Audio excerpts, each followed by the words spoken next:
Yo, this is Ehab from South of Eden, and you're watching CMS TV.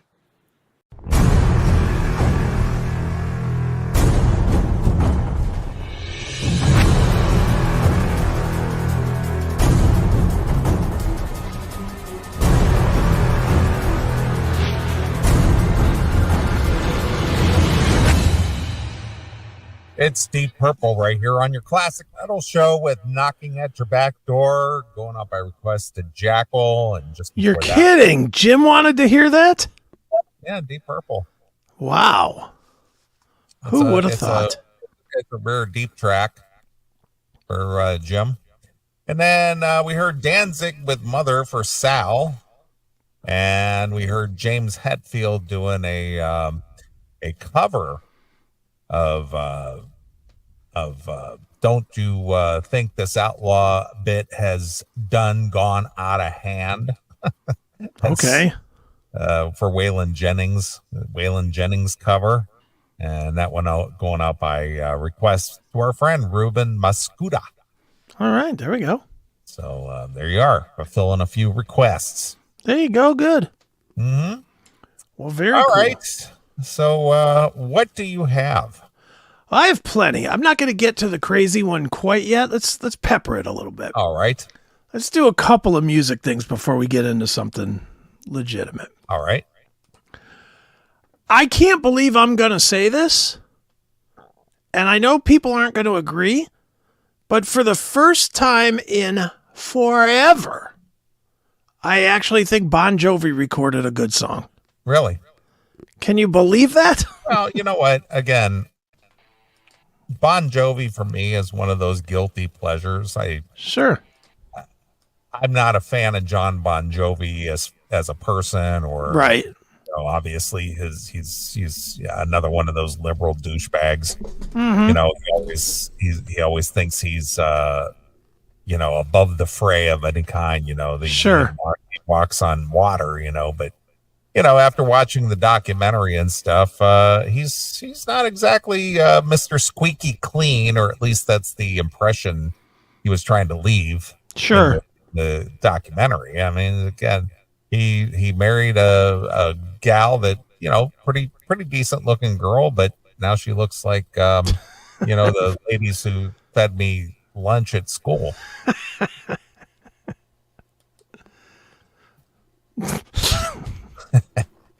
That's about when it ended for them. It's a good one. I would say Keep the Faith was the last good one. I would say so too. I was going to pin it at Keep the Faith as well. Yeah. Some of the songs on the one with, Hey God, tell me what the hell is going, whatever that song was. I forget what that was called. That was the first one with that Hugh McDonald as like the actual bassist instead of just playing bass. Sure. But I don't even remember what that was called. So can you call it a great album if you don't remember what it's called? I don't think so. So yeah, I would say Keep the Faith. But now I want to be clear here. Even though I think this is a good song, I have no faith at all that this is a good album. Okay. Because the other song that I heard from this was terrible. Thank you, Anthony. These Days was the name of that album. All right.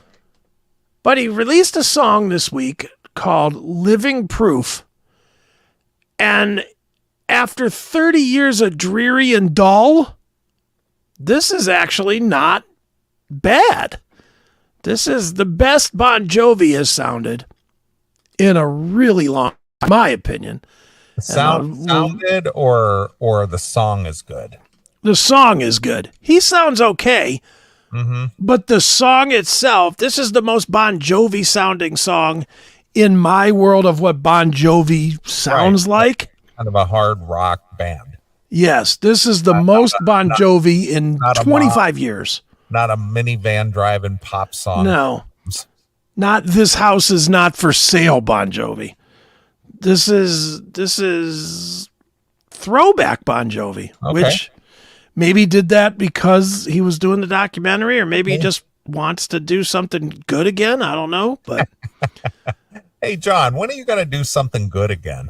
Well, I mean, dude, he has to know that those records that he did are shit, right? Well, they're shit for original fans, but the audience that seems to enjoy them are the soccer moms. Do you really think the soccer moms are running around going, oh my God, that fucking Have a Nice Day song by Bon Jovi was just the cat's meow? I would say yes. Really? Yeah, though, because they weren't fans in the early days. So they might like that better than like Bad Medicine. They're the later fans. Ugh. You know, they were probably children when, you know, and now they're in their 20s or maybe in their early 30s. Let's just think about this. When did Have a Nice Day come out? Was that 2010 already? Yeah, it may have been earlier than that. I don't remember, but it's a long time. All right. Bon Jovi, Have a Nice Day. Came out in overview. When did this come out? 2005. Oh, really? That far back? Wow. 20 years ago. Or how about Bounce? Bounce? Yeah, when did that come out? What was the hit on that one? Bounce, 2002. What was the big hit on Bounce? I don't know any of these songs. Was there a hit on this? I don't know. Undivided, Every Day, The Distance, Joey, Misunderstood, All About Loving You, Hook Me Up, Right Side of Wrong, Love Me Back to Life, Had Me at Hello, Bounce, and Open All Night. All right. I don't know any of those songs, do you? Either. I don't. Yeah, I don't know any of that. I guess Every Day was the single. Crush was out in 2000 already. Dude, it's been forever. The last 20 years of this guy's career has been real shit. That's the one that had the song "It's My Life." That was the big one on that song. What was that one called? It's My Life. It's my life. Yeah. I'm to live forever. That song. Yeah. Since, let's see, 2007, Lost Highway. Does anyone remember any of that? I'm looking to see what the single was on that. No idea. Lost Highway? No. Next was The Circle. The single appears to have been We Weren't Born to Follow. Okay. Anything? Anyone? Yeah, anybody got something here? Anyone? Yeah. Let's see here. This is a live album. That doesn't count. Then 2013, What About Now? Single was Because We Can. Anybody? Anyone? Yeah. Then the next one was Burning Bridges in 15. Yeah, with We Don't Run. Oof. Even All Music gave that a 1.5. Wow. And then This House Is Not for Sale. 2018. 2016. Oh, 2016. Wow. Okay. So this guy has not done anything good in 25 years. Yeah. But he's doing something good now. I'm going to stand by this song, Living Proof. Okay. Might be the first good Bon Jovi song in 25 years. All right. So let's take a little listen to this and let's see if you like this or not. Okay. Let's check it out. It's Living Proof. It's brand new Bon Jovi.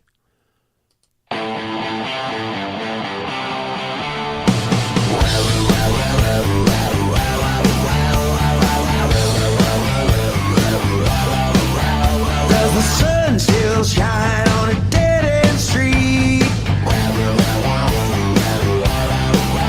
Will the road still grow out of broken concrete? Is there any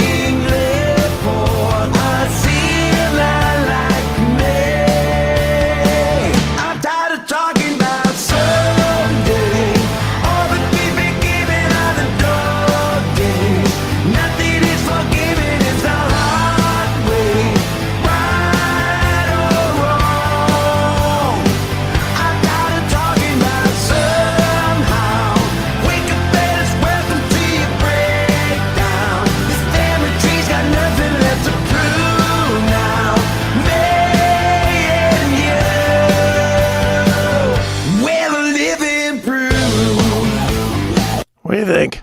Well, I mean, obviously they're using the talk box a la Slippery When Wet. Yeah.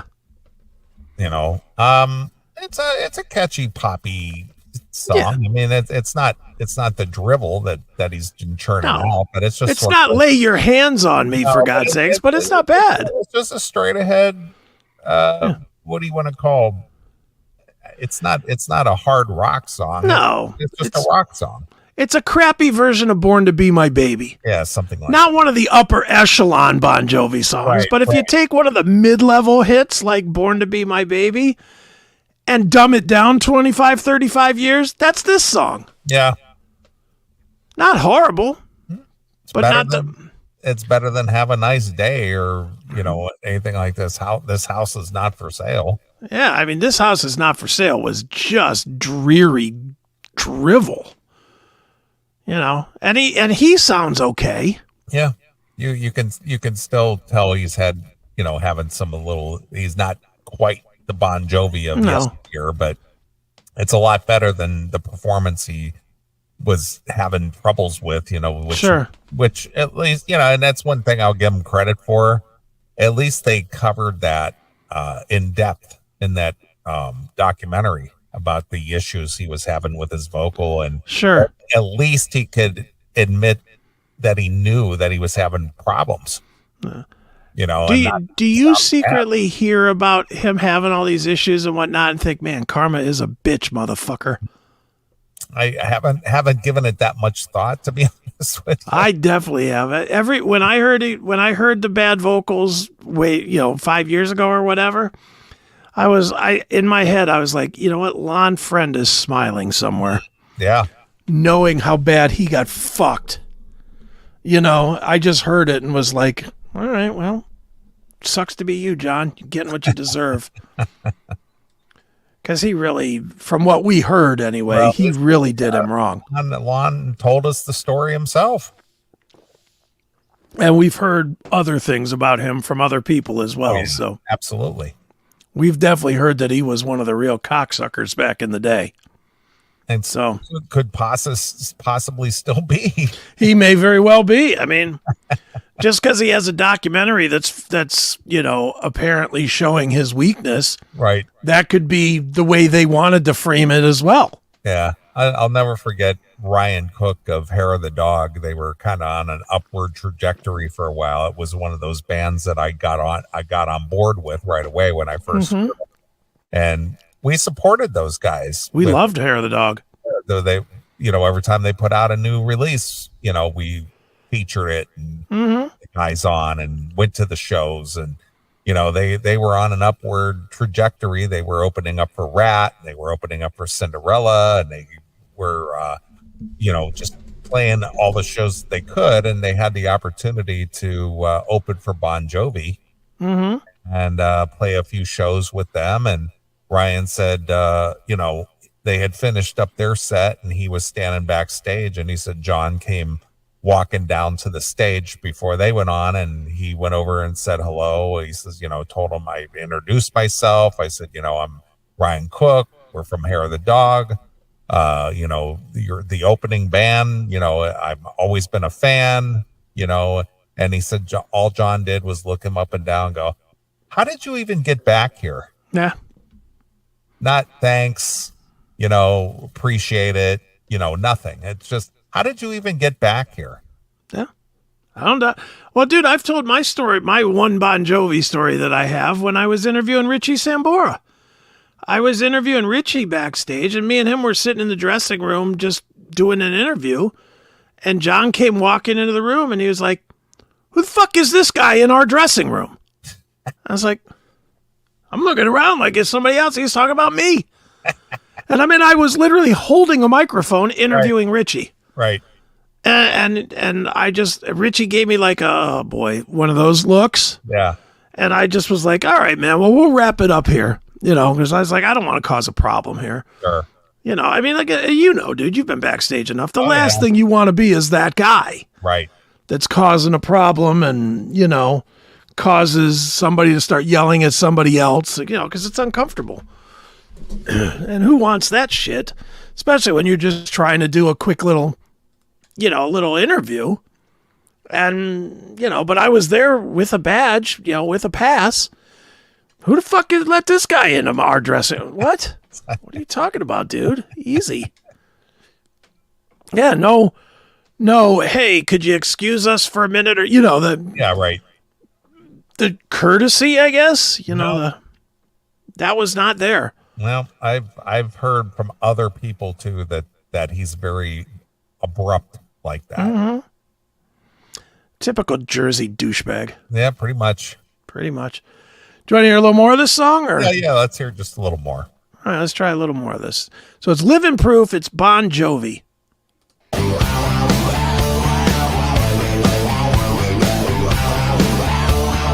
Close your eyes and tell me what you think you see. It's faith and hope enough to make a fool believe. Is there anything left for a sinner like me? I'm tired of It's my life. It's now. Yeah, it's got a little bit of living on a prayer and guitar lines and stuff. Yeah, I mean, he's throwing it back to what made him good. I'll give him credit there. Yeah, it's a tolerable song. Yeah, for him these days, I'll take that because he has not been good in forever. Yeah, true. So I guess we take that one. So, all right, well, that's Bon Jovi. Let me cross that off the list. Let's see. Would you like? Let's see. I'll give you a choice. Would you like to discuss Rickey Medlocke talking about if Lynyrd Skynyrd is truly a tribute band? Hear the new Dead Daisies song. Okay. Or go through a list quickly, and we will go through it quickly because most of these records we don't give a shit. But go through a list quickly of the worst rock albums of all time. Well, let's hear about Rickey Medlocke. You actually got to interview him a few weeks ago. I did. And sure, let's hear what Rickey has to say. I'm sure that doesn't last too long. No, it won't be very long. So Rickey Medlocke is he's out there doing press for this song that he has that's a tribute to indigenous women being kidnapped or something. Not a tribute to them being kidnapped, but trying to raise money to stop women from being kidnapped. And somebody, I guess the standard question, I think even I asked the question of some sort was, why are you still out there? Basically is the question that's out there. And he's had various, answers. I know with me, we asked him if he thought about quitting. And he said that he got permission from Gary Rossington to continue on beforehand if they wanted to. So they wanted to, so they are, Yeah, And- I'm sure that what's her name? The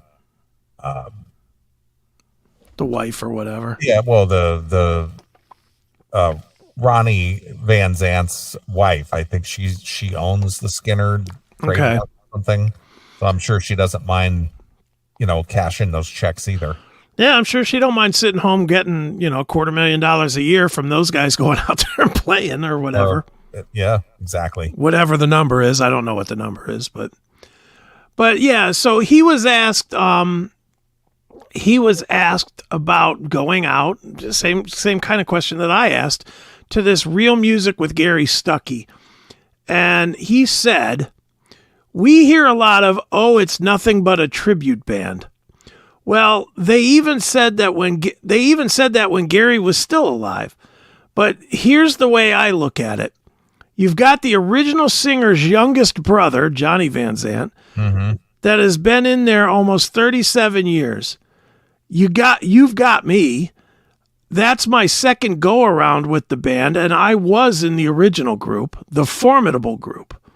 And you had Gary, an original founding member. Well, to us, three guys standing up front, we were like, no. A tribute band is a band of all strangers that love to play cover songs and decide one day that they're going to be a Lynyrd Skynyrd tribute band. There's a ton of them on YouTube. When you come see Lynyrd Skynyrd, when you come to see us, it's a full-on tilt original sounding as close as you could ever possibly get. So the people sitting there behind their computer keyboards and talking shit, they can talk that shit all they want to. My word is if you can do better than me, step up. You know what I mean? Come on with it. Because Johnny and I right now promised Gary made us promise that we would never ever let the integrity of the band and the music history of the band, never let it be forgotten. Just all of a sudden he's gone, the band's gone, and you might hear it on the radio every once in a while, or people get together for a barbecue and they play the music or whatever. We got so much corresponding comments, letters, notes, emails, text messages, and the one deciding factor was, please don't let this be the end of it. Well, okay. So I don't necessarily agree with everything he said there, but I like the attitude of it. You know what I mean? Well, I mean, he's part of the legacy of Lynyrd Skynyrd. I mean, obviously the original band is no more. Right. None of the original members are still around. Mm-hmm. Yeah, they're gone. Unless you consider Artemis Pyle, who is not part of the band. No. You know, but as far as like the most popular lineup of Skynyrd before, you know, tragedy struck back in 77, all those members are gone. Do you agree with this? I do agree with his statement here, but I'm curious what you think. I do agree that Johnny's been there long enough that he counts. Yeah, well, he does count. I mean, the reason they even got together was to commemorate the 10-year anniversary of the plane crash, right, in '87, and then because you know Johnny sounds so much like his brother, yeah, and does justice to the songs and sings them true to form, and you know. And plus, it's his brother. It's blood. It's blood. Mm-hmm. You know, so people have been going to see this version or a version of Skynyrd since '87. Mm-hmm. No, I agree, and I'm fine with this, with these guys carrying on with no original members. Who cares? You know, in the end, I just want to hear these tunes. I don't give a shit what the name of the band is. I mean, I'd rather it be Lynyrd Skynyrd with all the pomp and circumstance.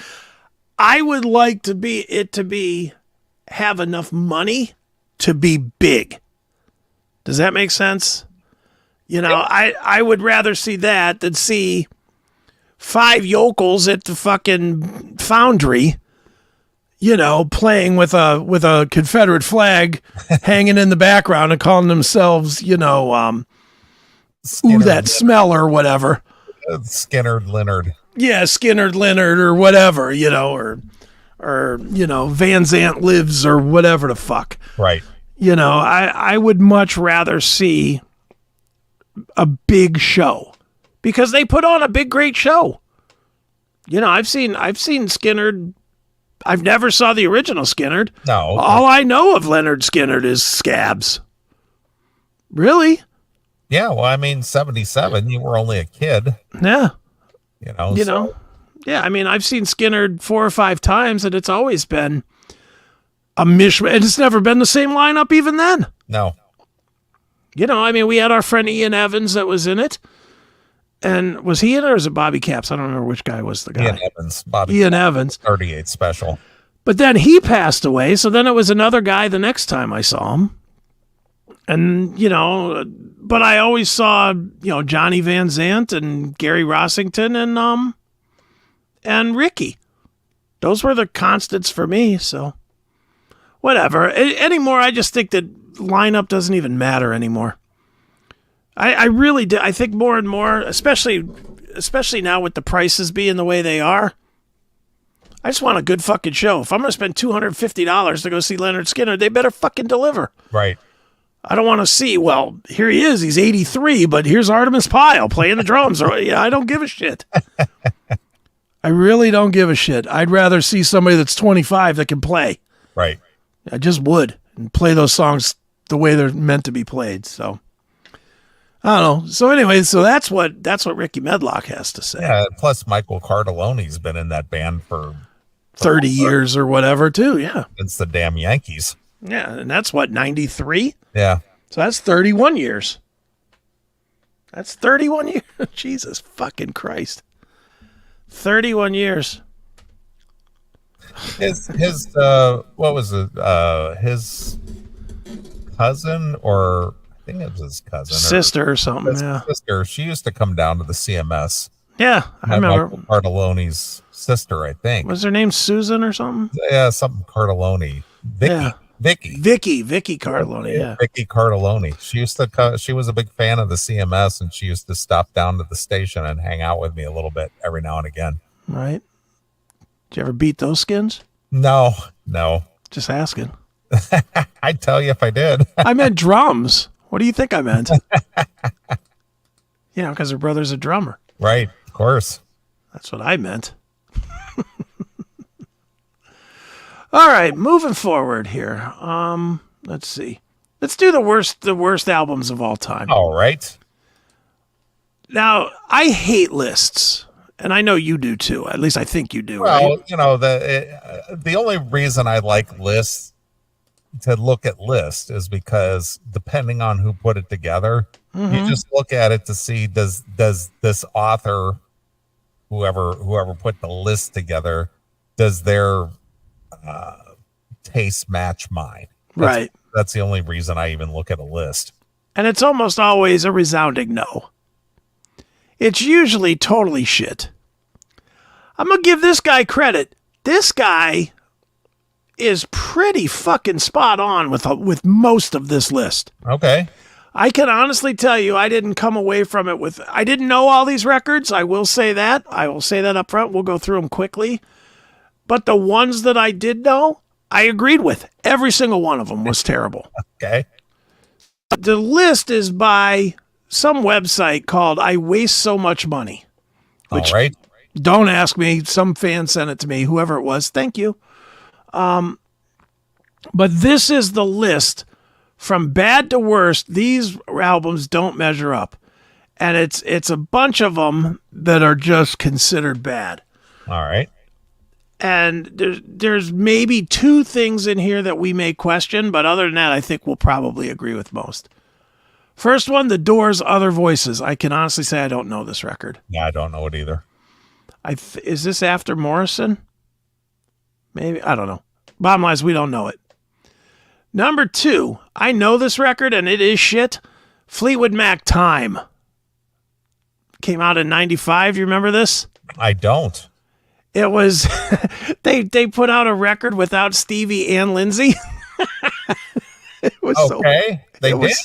Yes. I didn't even know that. Let me see if I can't find some of it. I mean, I know that Mick Fleetwood was out there doing his own thing there with a different lineup or different people, and he was calling it like Mick Fleetwood Zoo or something like that. And you know, I know that he was doing different things, but I didn't realize that there was an actual Fleetwood Mac album without Stevie or Lindsay.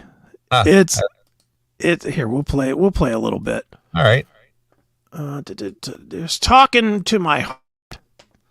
You don't remember this album? No. You never saw it? Does not ring a bell at all. All right. Well, let's check it out.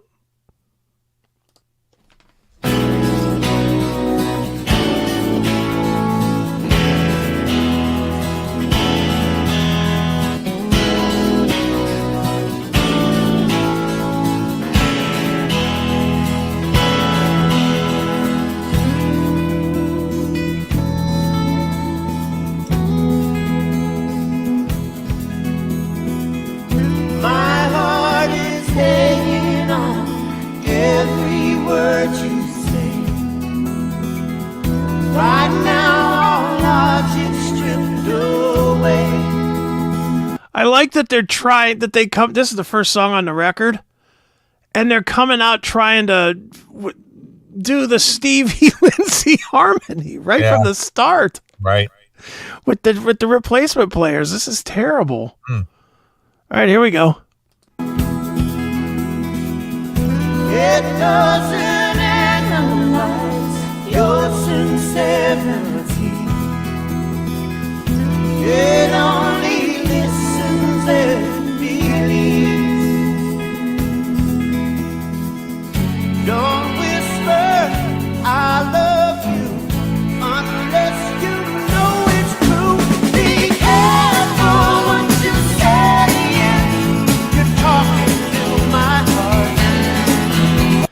It just sounds cheap and desperate. And it doesn't sound like Fleetwood Mac. Nothing like them. It sounds like a country band. Yeah.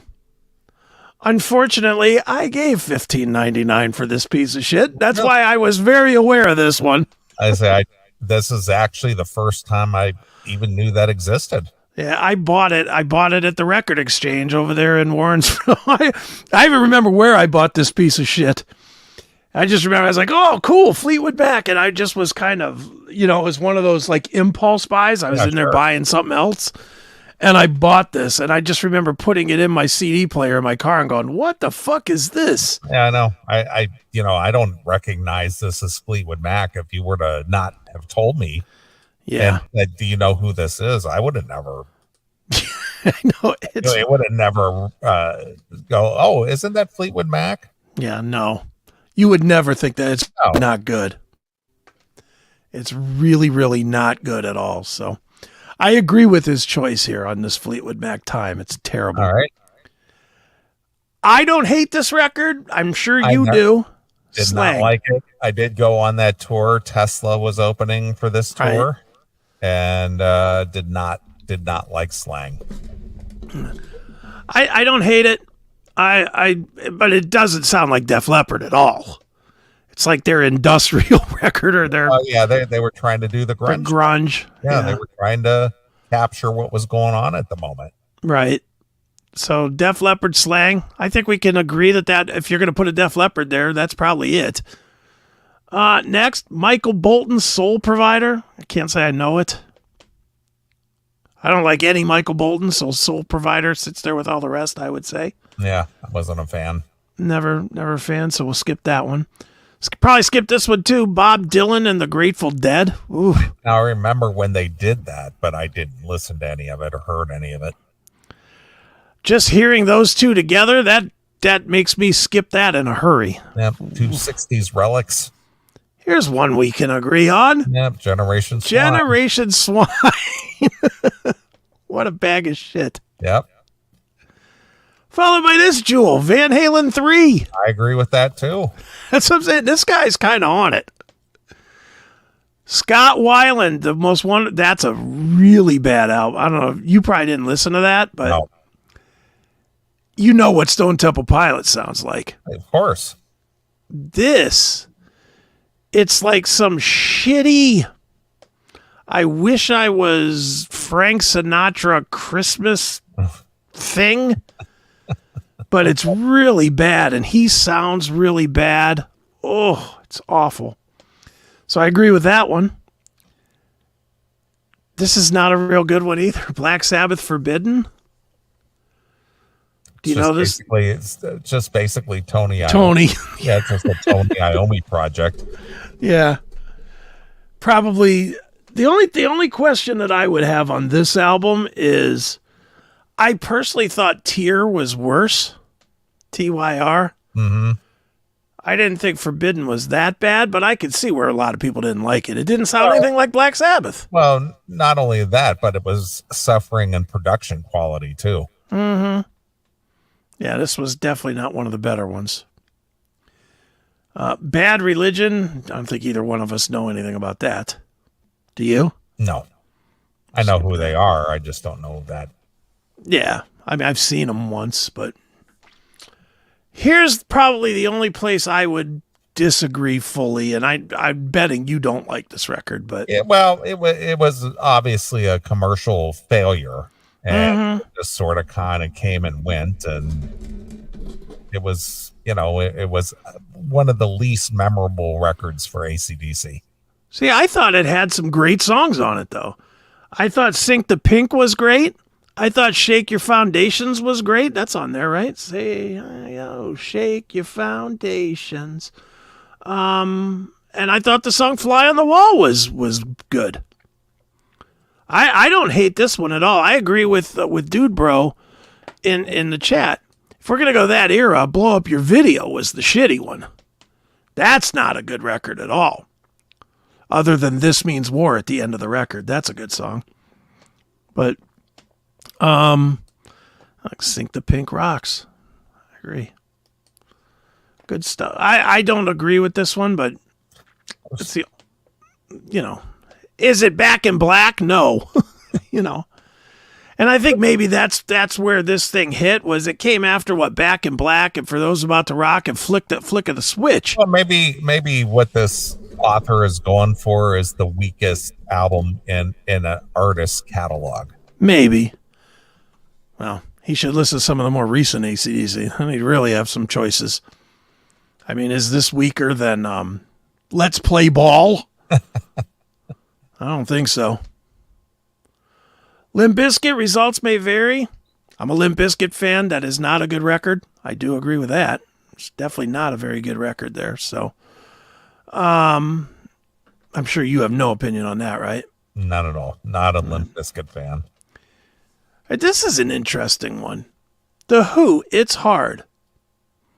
I'm not a big enough Who fan to know the good ones from the bad ones necessarily. And they don't really have an extensive catalog either. Yeah.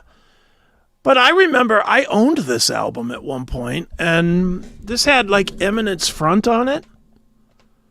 And I think Athena might have been on it too, if I'm not mistaken. I didn't hate this one.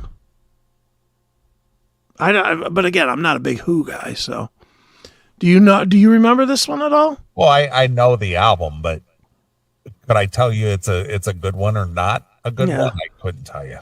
I don't know what I would compare it to. Honestly, I don't know any of this. This I know is a big piece of shit. Phil Collins, Testify. Now, when did this come out? This had to have been in the 2000s. Is this in the 2000s? When did this come out? Because probably after No Jacket Required, I couldn't even tell you what Phil Collins released as a solo artist after that. Yeah, it was 2002. Yeah, I figured it must have been. Yeah, I'm trying. What was the hit? Was there a hit on this? No. Yeah, this is a big steaming pile of shit. Unfortunately, I was still buying these records at that. I think this is the last one that I bought. Yeah, Can't Stop Loving You was the hit. The hit. Do you even remember that song? Nope. Me either. So we'll call that a miss. All right, where'd my list go? Well, it's still here somewhere. Where are you?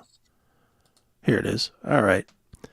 Next up, Nickelback, All the Right Reasons. I mean, come on. That's an easy one. Not a Nickelback fan, even of their quote unquote their good stuff. Yeah, I'm sure Tim James is doing a backflip in his house. That's fucking crazy.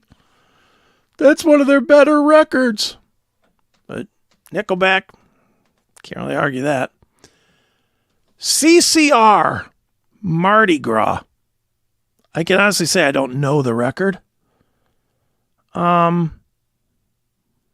Apparently Fogerty plays on it, though. John Fogerty doesn't even count Mardi Gras as one of their albums, telling Rolling Stone, I figured that Creedence made 6 albums. Let me count. The first one, Bayou Country, Green River, Willie and the Poor Boys, Cosmo's Factory, Pendulum.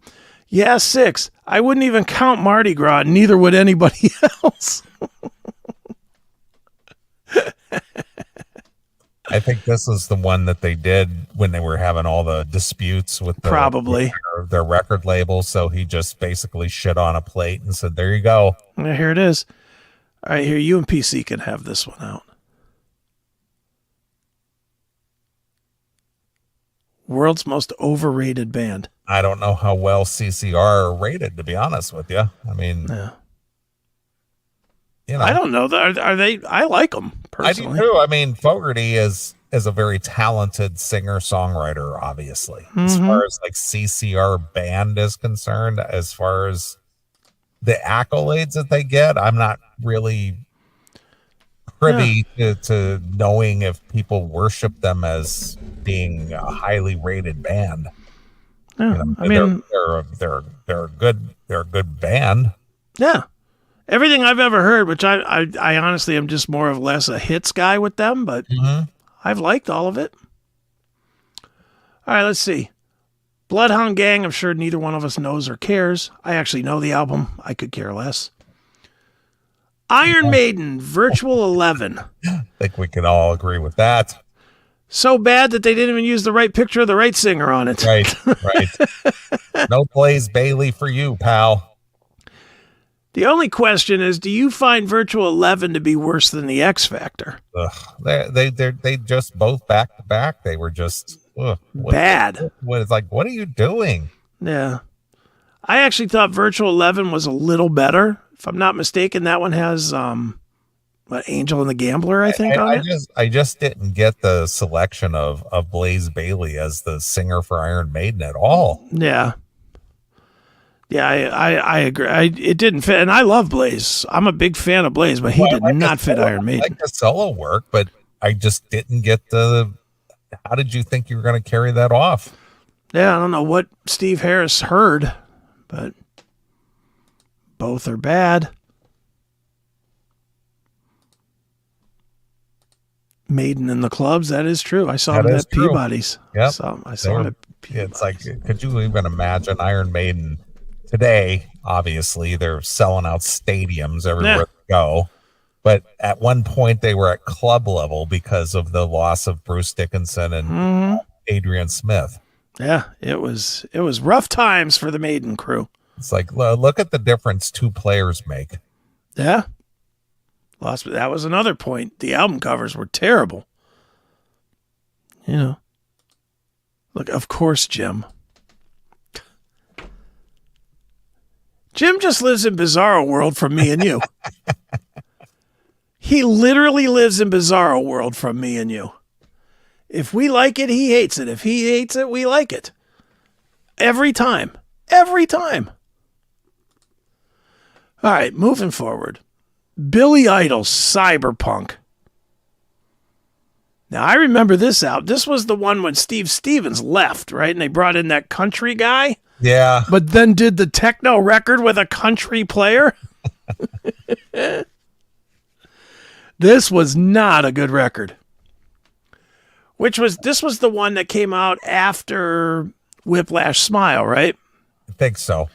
And I don't know, Whiplash Smile did not get a lot of love, but I love that record. Well, that era was already faded, you know, that era that kind of Billy Idol ruled in, and so he was sort of out of step with what was going on at the time. So I'm gonna be honest, I didn't like Cyberpunk. Honestly, the only album that I ever thought was a keeper from him was Whiplash Smile.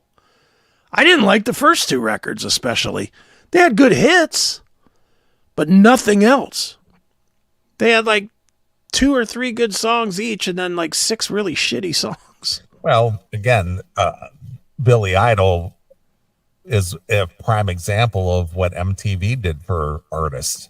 Yeah, true. Had there not been an MTV when Billy Idol made a splash, we probably never would have heard of Billy Idol.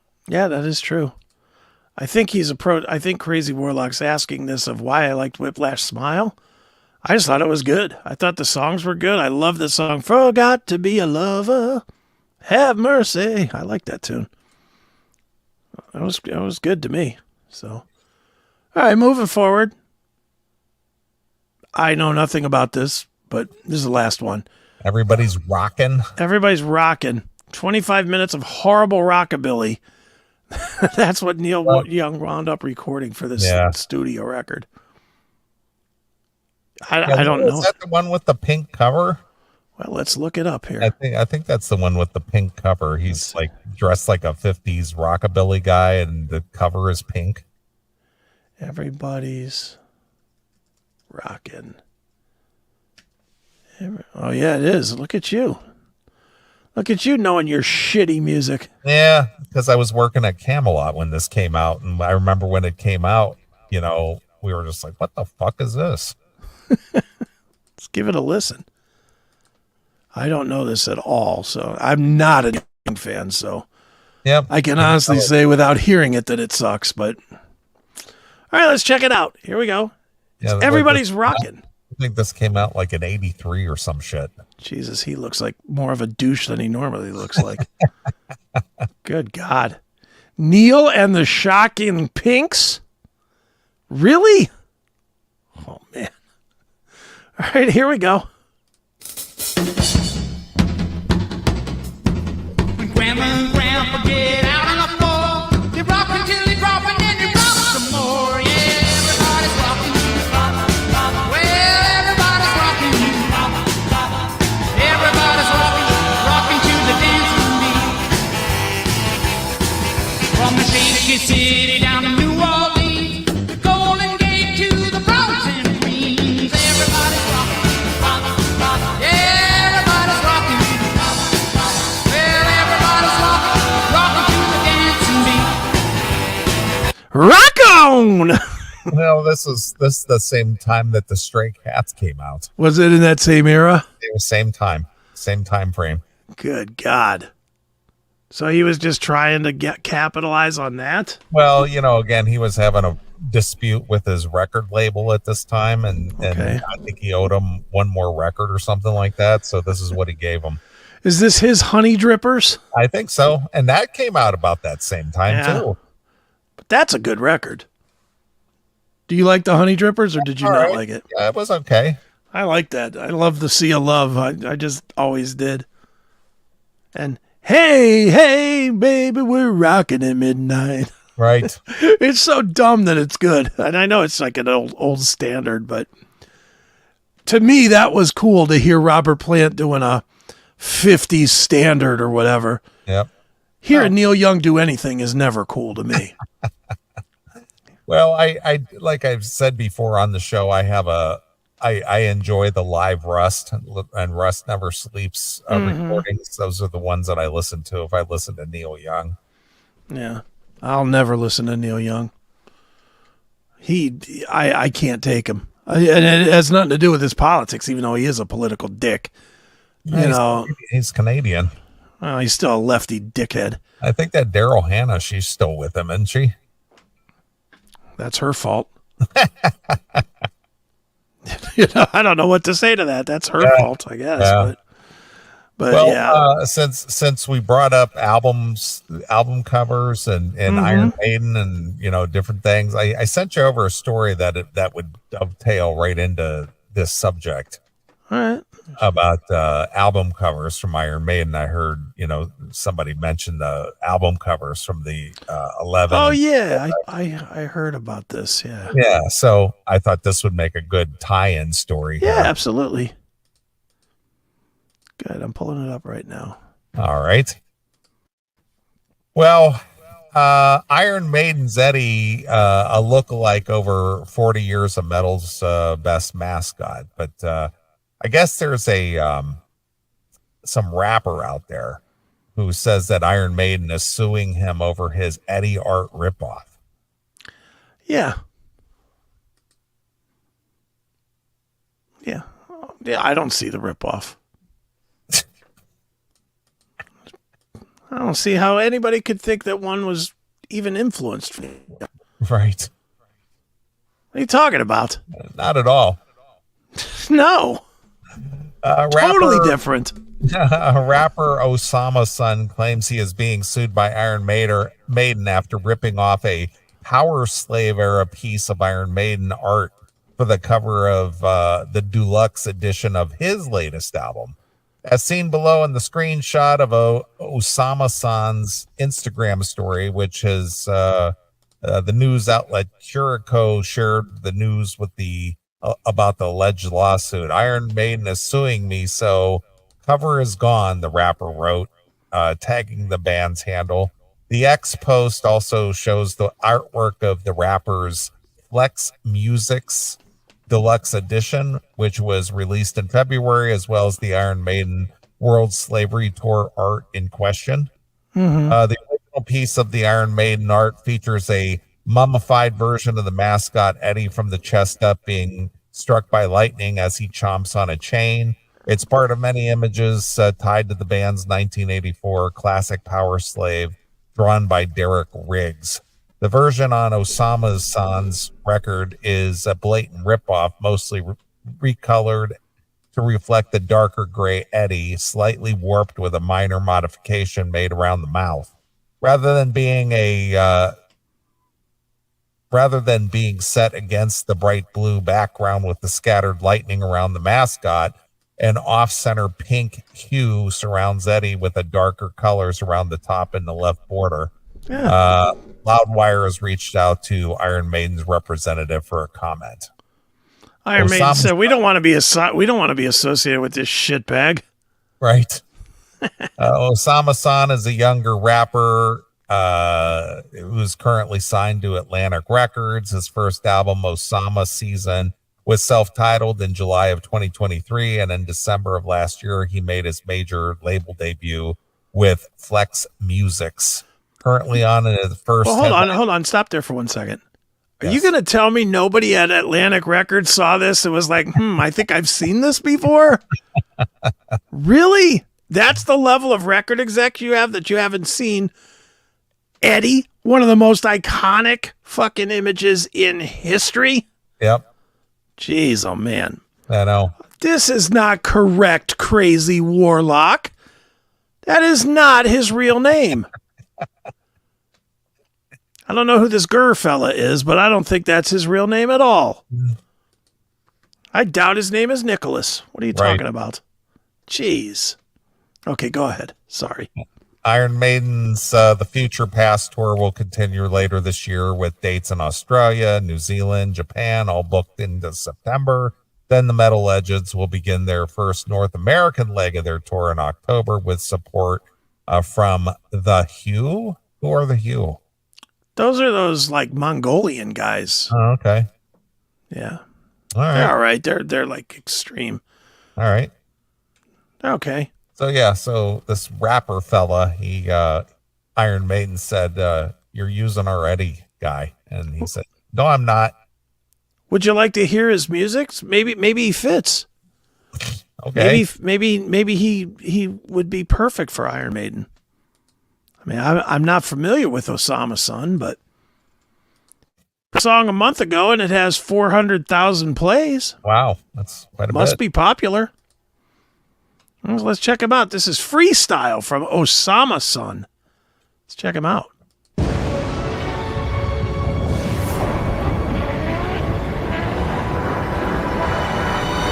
It's that flex music. Brand new thing, I understand my sweat. Person that is no going back.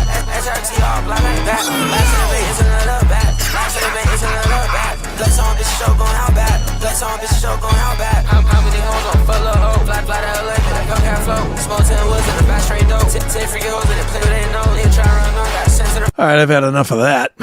It's always with the guns and the money and the bad tattoos and the worms in the hair and Yeah, I mean, I you know me, I enjoy rap. That ain't good. I'll take Pound Town, as somebody said in the chat room, over that any day. well, but the whole imagery of the whole rap thing. Yeah, Always, and then always with the guns and the money and and the whole tattooing the inside of the lips. yeah. Yeah, it's just like, what the fuck, dude? Well, they're street, they're gang, man. I know, but again, this is why this community has a problem with getting any kind of respect, or people don't take them seriously. They look at look at these ghetto rats. Yeah. I mean, people look at that stuff and they're turned off by it. They just look at it and go, ugh, what a bunch of ignoramuses. Well, you know me, I enjoy rap music. And how long did it take me to get rid of this one? 28 seconds. 28 seconds. I was like, fuck that. I'm done. And I like rap. You know, I mean, I would give it probably more of a fair chance than damn near anybody listening. And I made it a whopping 28 seconds. That's fucking trash there. It's junk. I could give a shit about their dumb image because it's all phony anyway, but I know, but that's the image that's perpetuated for the last 2 decades. Is the whole hose and the money and the guns and letting it rain, making it rain, and got the big stacking cash, and it's just like, I can support the hose. I'm good with the hose being in the videos, but all the rest of it, stop it. Stop it with your gun-toting badass self. Fuck off. Fuck off. I got guns too. Doesn't mean I should be making videos. right. Fucking idiot. Waving cash around all the time and having stank ass hose and Nothing wrong with a stank ass hoe. Again, I'm a big supporter of that part of the rap game. so stupid. Yeah, I'm thinking Iron Maiden might add reason not to want to be associated with this fucking Right. guy. I get that. Yeah. So, all right. Well, what do you want to do here? You want to do one more? Or? Well, what do you have? Well, I'm sure I could find something here. Let me see. I have this one that I want to do next segment. You want to do that Dead Daisies song? We can clean the palate. Yeah, let's do that real quick, and then we'll take a break and come back and wrap up the show. All right. We'll clean the palate after allowing that fucking shitbag on our show. All right, It's garbage. It is fucking junk, but so the Dead Daisies have a new, blasting in my ears new. They have a new song and a new album coming out called Light 'Em Up. That's the return of John Corabi It is. after the Glenn Hughes Minute. what do you want to call it? Yeah, which was kind of funny because when Glenn Hughes joined Dead Daisies and replaced John Corabi, we were just like, well, why is Glenn Hughes doing this? He's not going to stay around. Yeah, we called that day one. Yeah, he's not going to stick around for this. No. Well, they brought back John. But the thing is, I guess that was the opportunity for who's the founding of Dead Daisies? What's that guy? David Lowy.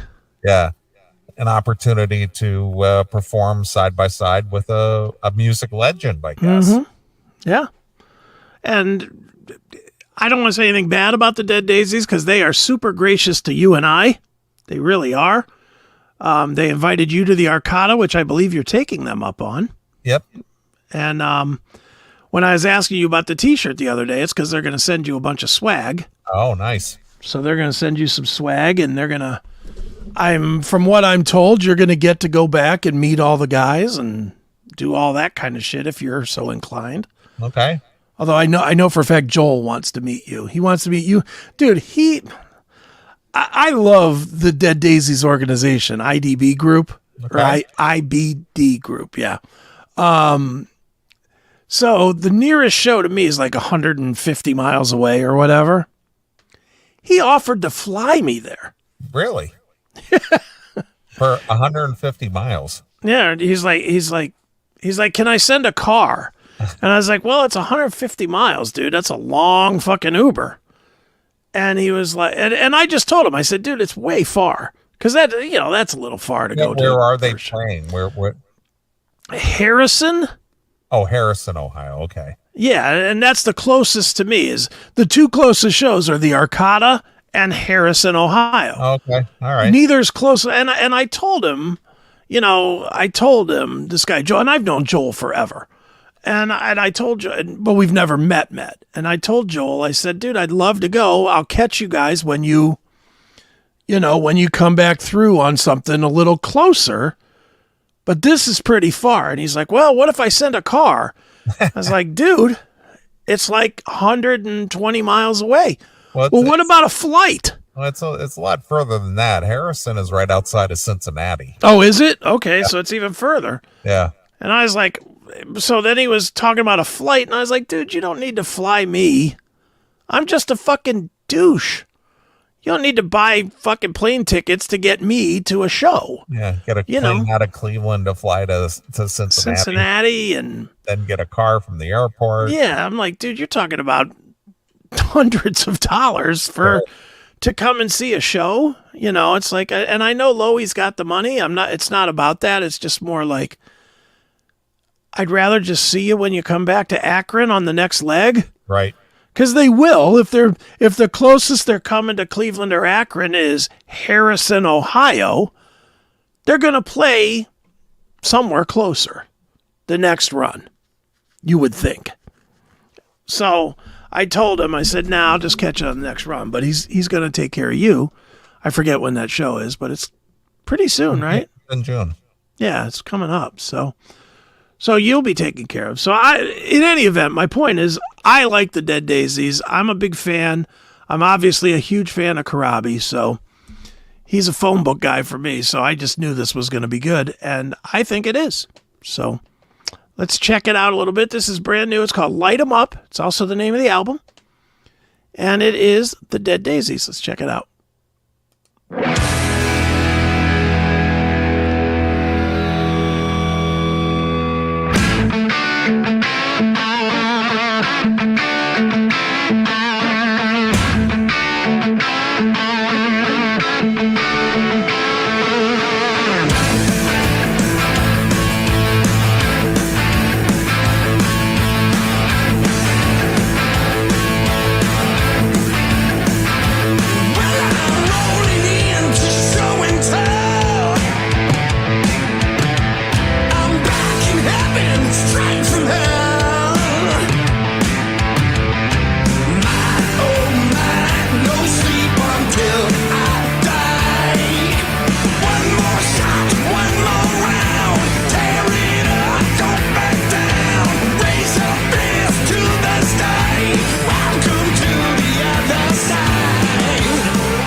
What do you think? Yeah, it's just some high octane rock and roll. Yeah, it's just kick ass. I like it. Yeah, just right out the gate. Mm-hmm. Yeah. I just hope that they haven't lost the momentum. Because they brought in Hughes, but then the pandemic happened as well. So it really got almost no traction with Glenn Hughes. Good records. They put out a couple of really good records. I'm not trying to say that they're bad records or nothing, but they were hot. Their Dead Daisies was pretty hot before the pandemic. Yeah. You know, and now they're almost having to rebuild it, kind of. Yeah. You know, or retool. And again, I love them, so I'm all in. I hope they do play somewhere close to me where I can go see them. So, you want a little more of this? Yeah, just a little more. Go ahead. All right, here we go.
Fucking Doug Aldrich is great.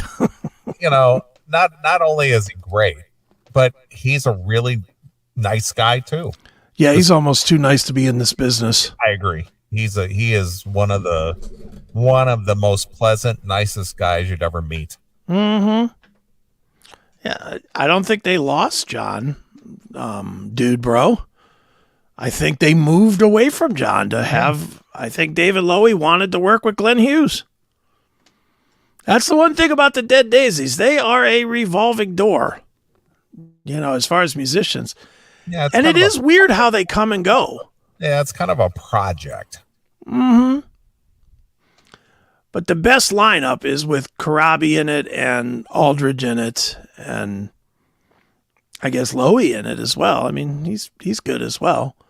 But I just found I know when I interviewed David Lowy and I asked him, I forget what I asked him, but something about, did Gene Simmons give him respect, billionaire to billionaire? And and the publicist hit me after they heard the interview. I was like, Jesus Christ, dude, did you really have to hit him with that? I was like, yes, I did. Yeah, that's one of those memorable questions, and that's why you're calling me now. Yeah, exactly. That's why you wanted me to do this. You didn't want me to do a fluff piece, did you? Of course. So in any event, that is the Dead Daisies. Light 'em Up, new album, new song. I'm pumped. I can't wait. I can't wait for it. And I'm happy that you're going to get hooked up. Go see that. I'm sure you'll have a good time over there at the Arcada. Yep. So very good. Good place to see a show. And like I said, the Onesti Entertainment Group are always very accommodating and sure, very, very nice about everything. Absolutely. So there you go. That was a musical segment. How's All right. that? Perfect.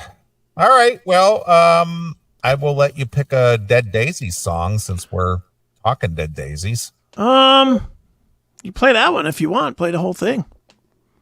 Okay. We can play Light 'em Up. Yeah. All right. Well, we're going to play a few songs. We'll come back. We'll wrap up the show. So as we just debuted here, the new song from the Dead Daisies is called Light 'em Up. So we're going to play the whole thing. Yes, sir. So it's the Dead Daisies exclusively here on your classic metal show.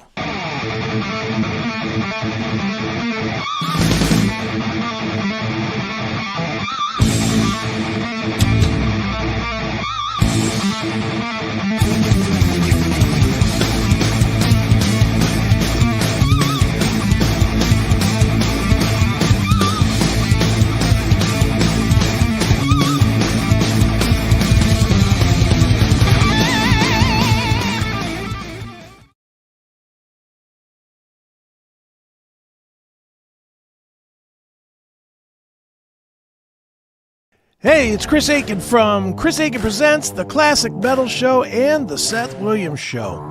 Now, we know it's frustrating to have to use this website for videos, that website for podcasts, and still another for the live shows. Well, let's end that shit right now. Get the Locals app and get it all in one place. This is free, folks. You don't have to pay to get most of the great content that we're doing. Like I said, it is free. On your phone or device, just go to locals.com in your iOS or Google Play Store, install it, and create an account. Open the app, surf to the search from the bottom, and type in Classic Metal Show. Then click Join. That's it. Once you join, you can click on the triangle button at the bottom, and you can select from videos, live streams, both past and active, or podcasts. Watch and listen right there. When a stream is live, you can participate in the chat right from that screen if you choose. If you want our exclusive content, just click support when you visit the Classic Metal Show community. It's simple, and it's the best way to stay engaged with all of my shows, so sign up today.